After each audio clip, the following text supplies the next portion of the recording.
PLID রোগীদের সবচেয়ে বড় ৬টি যে ভুলের কারণে তার পিএলআইডি ভালো হয় না বা চিকিৎসা দীর্ঘায়িত হয়ে যায়, ঝুলেই থাকে, পিএলআইডি মুক্ত আর হতে পারে না।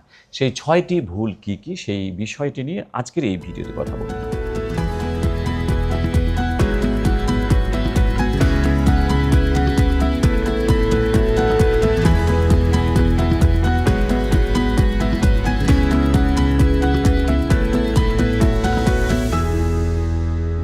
প্রথম যে ভুল, সেই ভুলটা হচ্ছে কি, সব সময়ের জন্য পিএলআইডি রোগীরা নির্ভর করে ঔষধের উপরে। সব সময়ের জন্য কেন বললাম? কারণ প্রথম ১.৫ মাস পর্যন্ত আপনি শুধু ঔষধের উপর নির্ভর করতেই পারেন, কারণ ওই সময় নার্ভ চারপাশে ফুলে থাকে, নার্ভের ইনফ্লামেশন থাকে। ইনফ্লামেশন কমানোর জন্য ঔষধ কিন্তু দারুণ কাজ করতে পারে এবং সেই সময়টা আপনি নিঃসন্দেহে ঔষধের উপর নির্ভর করতে পারেন। কিন্তু ১.৫ মাস পার হয়ে গেলে যখন ইনফ্লামেশন নাই, তখনও যদি আপনি মনে করেন যে আমি ঔষধ মাসের পর মাস, বছর পর বছর ঔষধের উপর নির্ভরশীল করেই থাকবো, তখন সেটা কি ভুল নয়? কারণ তখন তো ইনফ্লামেশন নাই। ঔষধ আপনাকে কিভাবে ডিস্ক প্রোলাপসটাকে ভালো করে দিবে? ডিস্ক প্রোলাপস মানে ইনফ্লামেশন আপনাকে ঔষধ দিয়ে ভালো হতেই পারে। ইনফ্লামেশন দিলে আপনার ইনফ্লামেশন কমার জন্য আমরা বিভিন্ন ঔষধগুলোও দিই, কিন্তু ডিস্ক প্রোলাপস হয়ে যে নার্ভের উপর বসে আছে ডিস্কটা, ওটা আবার কিভাবে ভালো হবে প্রথম ১.৫ মাসের পরে? সুতরাং পিএলআইডি রোগীদের সবচেয়ে বড় যে ভুল, তারা নির্ভর করে ঔষধের উপর, যেন পিএলআইডি ভালো হয়ে যায় ঔষধ খেলি। তাহলে তাদেরকে কি করতে হবে? শুধু ঔষধের উপর নির্ভরশীল নয়, অন্য কাজগুলো করতে হবে, যেমন ব্যায়াম করতে হবে, প্রয়োজন হলে অপারেশনও করতে হতে পারে, ইনজেকশনও দেওয়া লাগতে পারে, অন্যদিকে মনোযোগ দিতে হবে, ফোকাসটা অন্যদিকে। তো এটা একটা বড় ভুল। দ্বিতীয় বড় ভুল হচ্ছে তারা সেকেন্ড ওপিনিয়ন, থার্ড ওপিনিয়ন পর্যন্ত যায় না। অর্থাৎ আমি বলতে চাচ্ছি যে আপনার একটা বড় সমস্যা হয়েছে, আপনি একজন ডক্টরের উপর নির্ভরশীল হয়ে একদম হতাশ হয়ে পড়ে থাকলেন না। আপনি একই বিষয়ের বিশেষজ্ঞ, যেমন স্পাইন সার্জন, আপনি ৩ জনকে দেখান, প্রয়োজন জাস্ট কনসালটেশন ফি দিয়ে, ভিজিটটা দিয়ে দেখান, ওই এমআরআই দিয়ে, এক্সরে দিয়ে আপনি ৩ জন ডক্টর দেখান। ৩ জন ডক্টর দেখালে হলে আপনার লাভটা কি হবে জানেন? যে আপনি বুঝতে পারবেন যে রিয়েল পিকচারটা কি, আপনার আসলেই কি দায়িত্ব, কি করতে হবে। ৩ জন ডক্টর তো আপনার একই রকম কথা বলতে পারে না। ৩ জনের মধ্যে ২ জনই বললো অপারেশন, তখন বুঝবেন যে অপারেশনে লাগবে। ৩ জনের মধ্যে ২ জন যদি বলে যে না অপারেশন না করলেও চলবে, তখন বুঝবেন যে অপারেশন না করলেও চলবে। মানে আপনার একদম যে গ্যারান্টি দেওয়া তো যায় না, কিন্তু মোটামুটি ধারণা তো করতে পারেন যে অপারেশন না করলে চলবে। সুতরাং আপনাদের যেটা করতে হবে, 3 অপিনিয়ন্স, ৩ জন অপিনিয়ন নিতে হবে। একই বিষয়ের বিশেষজ্ঞ, ভিন্ন ভিন্ন বিশেষজ্ঞ দিয়ে অপিনিয়ন নিলে হবে না। ভিন্ন ভিন্ন বিশেষজ্ঞ আপনার জন্য দায়িত্ব না, এটা ডক্টরদের দায়িত্ব। ডক্টরদের দায়িত্ব বলতে আমাদের কাছে যখন রোগী আসে, আমরা মনে করি যে এটার আর একটু ওপিনিয়ন দরকার অমুকের কাছে, তমুকের কাছে, মানে ভিন্ন বিষয়ে বিশেষজ্ঞের, যেমন রিউমাটোলজি বিশেষজ্ঞের কাছে আমরা অপিনিয়ন নেব। কিন্তু আপনি না, আপনি দৌড়দৌড়ি করলে আপনি একদম পুরা বিফলে যাবে। আপনাকে যেটা করতে হবে, একই বিষয়ে বিশেষজ্ঞ ৩ জন ডক্টর দেখাতে হবে, তাহলে আপনি কিন্তু একটা রিয়েল ডিসিশন পেয়ে যাবেন।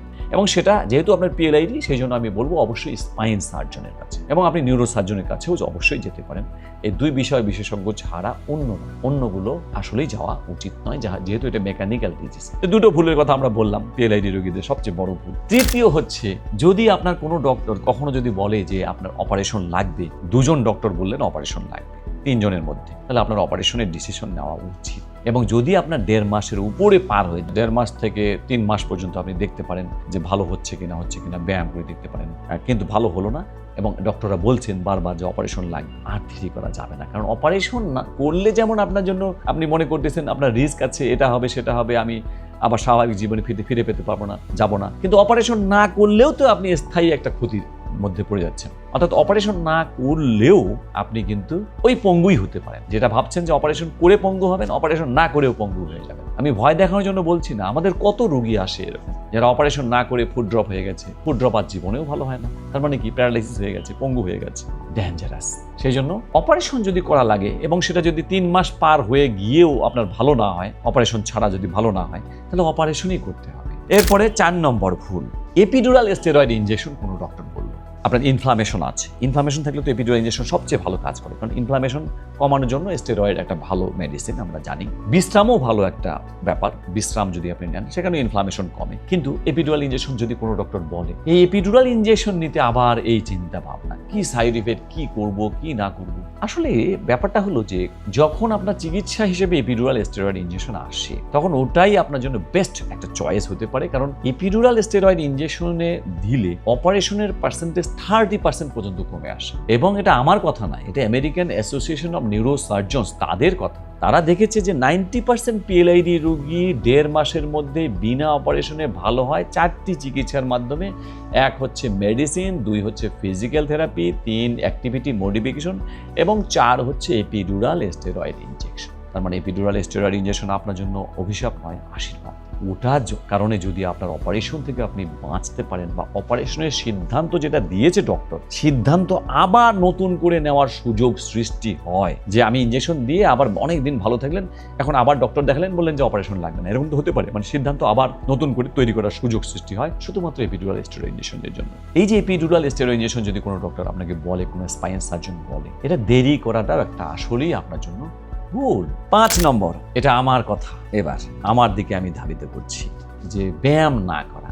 আপনাদেরকে আমরা বলি যে এই 4টি ব্যায়াম করেন পিএলআইডি মুক্ত হওয়ার জন্য। আপনারা 7 দিন ব্যায়াম করে ক্লান্ত হয়ে যান, ব্যায়ামটা 2 মাস একটানা করেই দেখেন কি রেজাল্ট। আমাদের প্রায় 30 লক্ষ পিএলআইডি রোগী আমরা অনলাইনে সাপোর্ট দিয়েছি এ পর্যন্ত, আমাদের ডেটা যেটা আছে। এর ম্যাক্সিমাম কতজন আমার চেম্বারে এসেছে, ম্যাক্সিমাম শুধুমাত্র ব্যায়াম করে ভালো হয়ে গেছে, আলহামদুলিল্লাহ। এবং এই ব্যায়ামটা কি আমার দেওয়া স্রষ্টার জ্ঞান, আমার মাধ্যমে আপনারা পাচ্ছেন।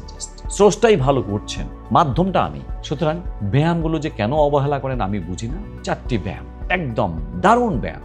কারণ আমি নিজে যেহেতু যোগা করি, নিজে আমি জানি, আমি স্পাইনের কাজ করি, নিজে আমি অর্থোপেডিক্স একজন ডক্টর, আমি তো নিজে বুঝতে পারছি যে এগুলো কি দারুণভাবে কাজ করবে। এগুলো তো বইয়ে পাবেন না, বইয়ের ভাষা তো এগুলো যায় না, তো আমি প্র্যাকটিক্যাল দেখেছি দারুণ কাজ করে।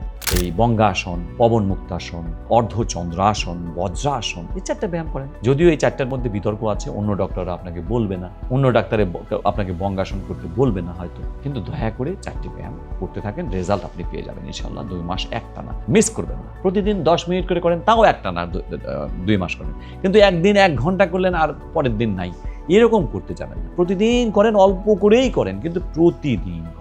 নিয়মিত ব্যায়াম না করা পিএলআইডি রোগীরা একটা বড় ভুল করে।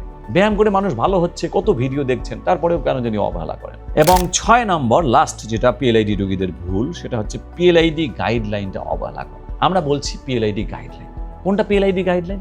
পিএলআইডি রোগীদের জন্য 7টি নিয়ম। এই 7টি নিয়ম যদি আপনি ফলো করেন, আমাদের রোগীরা কিন্তু আমি যে রোগীগুলো দেখি, এর 99% রোগী আর ফিরে আসে না, আলহামদুলিল্লাহ। তারা কিন্তু আমাদের ওই গাইডলাইন ফলো করেই ভালো হয়ে যাচ্ছে। এখন এই গাইডলাইন তো আমি সোশ্যাল মিডিয়ায় বা ইউটিউব বা ফেসবুকে দিচ্ছি না, হয়তো সাজিয়ে দিচ্ছি না, ভেঙে ভেঙে দিচ্ছি, কিন্তু আমি বলবো একটু পরে, আপনারা বুঝে ফেলবেন যে কোন কোন গাইডলাইন। এই 7টি গাইডলাইন আপনারা নিয়মিত ফলো করছেন না। আমরা বলি 2 মাস ফলো করেন, অন্তত 2 মাস ফলো করলে আপনি পিএলআইডি মুক্ত ইনশাল্লাহ একটা জীবন পেতে পারেন। সবার জন্য নয়, কিছু রোগী তো অপারেশন লাগবেই। তো সেই গাইডলাইনগুলো কি আমি একটু জাস্ট আপনাদেরকে শোনাচ্ছি, যে এই গাইডলাইনগুলো ফলো করাটা কত ইম্পর্টেন্ট, কিন্তু অনেকেই আপনারা গাইডলাইনগুলো ফলো করছেন না। 7টি গাইডলাইন, তার মধ্যে একটা হচ্ছে স্মোকিং করা যাবে না। স্মোকিং করলে ডিস্ক আরো রক্ত সরবরাহ কমে যায়। 2 নম্বর হচ্ছে দিনে 10 গ্লাস কমপক্ষে পানি পান করতে হবে। পানি খেলে ডিস্কের হাইট বাড়ে, উচ্চতা বাড়ে। আমি সংক্ষেপে বলছি, ডিটেলস বলছি না। 3 নম্বর হচ্ছে যে শোয়ার নিয়ম, কাত হয়ে শুবেন, একদিকে কাত হয়ে শুবেন, কাতের মাঝখানে 2 হাঁটুর মাঝখানে একটা বালিশ রাখবেন। আচ্ছা, আর 4 নম্বর হচ্ছে হাই কমোড নয়, লো প্যানে পায়খানা প্রস্রাব করা। লো প্যানে পায়খানা প্রস্রাব করলে আপনার এই যে ব্যাক পেইন আরো ভালো হয়ে যায়, নার্ভগুলো ফ্রি হয়ে যায়, মাসলগুলো মজবুত হয়ে যায়, আর আপনার হাঁটু এবং হিপ জয়েন্ট ফ্রি হয়ে যায়, নার্ভও ফ্রি হয়ে যায়। ব্যাক পিছনের যে নার্ভগুলো ফ্রি হয়ে যায়। কার্ভ হচ্ছেন তো, কার্ভ হলে পিছনের নার্ভগুলো ফ্রি হয়ে যায়। তারপরে হচ্ছে চেয়ারে নামাজ পড়া যাবে না। যখন আপনার ব্যথা নাই তখন আপনি চেয়ারে কেন নামাজ পড়ছেন? স্বাভাবিক মানুষের মতো, সুস্থ মানুষের মতো দাঁড়িয়ে দাঁড়িয়ে নামাজ পড়েন, মসজিদে যান। ভারী বস্তু সঠিক নিয়মে তুলতে হবে। ভারী বস্তু সামনে ঝুঁকে তোলা যাবে না, যদি তোলেন খবর হয়ে যাবে, পিএলআইডি আর ভালো হওয়া লাগবে না। তারপরে হচ্ছে সারা বছর কোমরে বেল্ট পরা যাবে। সারা বছর কোমরে বেল্ট পরলে পেশিগুলো দুর্বল হয়ে যায়। এবং লাস্ট হচ্ছে পুরুষ মানুষরা পেছন পকেটে মানি ব্যাগ রেখে বসবেন না। এই যে আমি নিয়মগুলো বললাম, ভেরি ইম্পর্টেন্ট। এই নিয়ম যদি আপনি ফলো করেন, এটাকে আমরা বলছি পিএলআইডি গাইডলাইন, ফলো করেন, বেশিরভাগ রোগী দেখা যাচ্ছে। আমরা কিন্তু এগুলো কিন্তু বিভিন্নভাবে ভিডিওতে বলছি, কিন্তু শোনেন আপনারা, পালন করেন না। ধূমপান করতেই থাকেন, পানি নিয়মিত খাচ্ছেন না, আর কমপক্ষে 10 গ্লাস খাচ্ছেন না, ভুলভাবে ওজনও তুলছেন।